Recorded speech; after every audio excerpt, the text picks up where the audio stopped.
নৱগঠিত তিয় সমষ্টিৰ অন্তৰ্গত মিচিং স্বায়ত্তশাসিত অঞ্চলৰ বাফলা, নেউলগাঁও, কলবাৰী আদিত আজি অসম গণ পৰিষদৰ এটি সজাতি দলে পঞ্চায়ত নিৰ্বাচনত জয়ী হোৱা অসম গণ পৰিষদ সমৰ্থিত ৱাৰ্ড সদস্য তথা প্ৰাৰ্থী জিলা পৰিষদৰ সদস্যসকলৰ গৃহত উপস্থিত হৈ তেওঁলোকক এখনি ফুলাম গামোচাৰে শুভেচ্ছা জনায়। অসম গণ পৰিষদ যোৰহাট জিলা সভাপতি সৌৰপ্ৰাণ বৰাৰ নেতৃত্বত উপস্থিত থাকে সমাজকৰ্মী সত্যম গন্ধিয়া, লগতে অসম যুৱ পৰিষদৰ জিলা সভাপতি প্ৰণৱ মহন্তৰ লগতে কেইবাগৰাকীও সদস্য।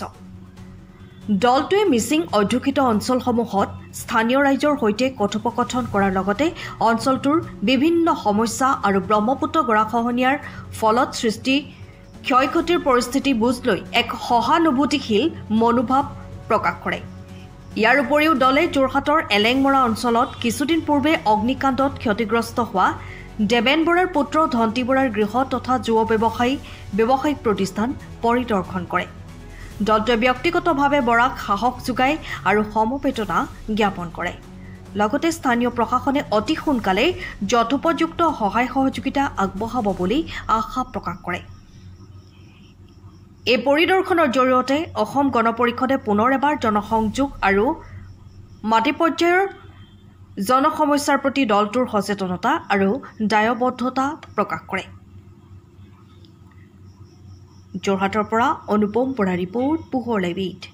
আমাৰ অসম গণ পৰিষদ দলৰ যোৰহাট জিলা সমিতিৰ এটি দলীয় সতীৰ্থসকলক লৈ প্ৰথমে আমি আহিলোঁ 38 নং বালিগাঁও পঞ্চায়তৰ। আজি 3 দিনৰ আগতে আমাৰ দলৰে এজন শুভাকাংক্ষী দেবেন বৰা ডাঙৰীয়াৰ গৃহত জুই লাগিছিল। তেখেতে এই অঞ্চলতে বৰ ষ্ট্ৰাগল কৰি এখন দোকান দিছিল, তাত হাৰ্ডৱেৰ পৰা আৰম্ভ কৰি সকলো আছিল। আমি তেখেতৰ এই দুখৰ সময়ত সমভাগী হ'বলৈ আহিলোঁ। তাৰ পাছতে আমি আহিলোঁ আমাৰ 39 নং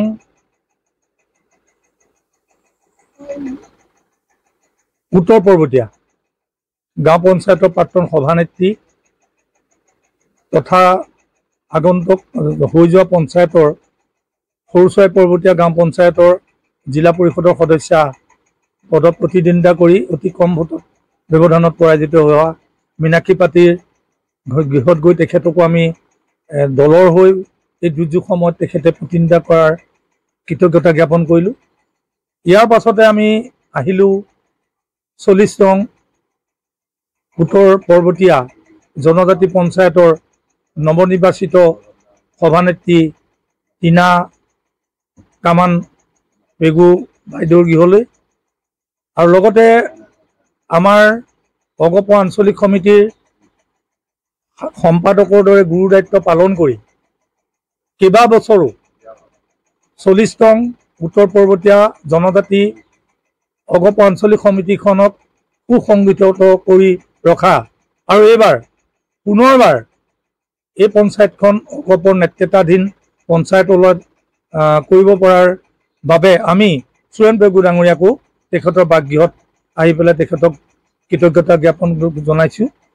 আৰু লগতে আমি আমাৰ 6 নং বাহিগলীয়া আমাৰ পঞ্চায়ত ইউনিট খণ্ড সদস্য দীপেন দলে ডাঙৰীয়াৰ লগত আমি এই গৰাখহনীয়া পৰিদৰ্শন কৰিছোঁ। আমি চৰকাৰক দাবী জনাম যে এই যি গৰাখহনীয়া, সেই গৰাখহনীয়া ভাগ যাতে সোনকালে ৰোধ কৰাৰ ক্ষেত্ৰত চৰকাৰীভাৱে যাৱতীয় ব্যৱস্থা গ্ৰহণ কৰিব লাগিব। আৰু লগত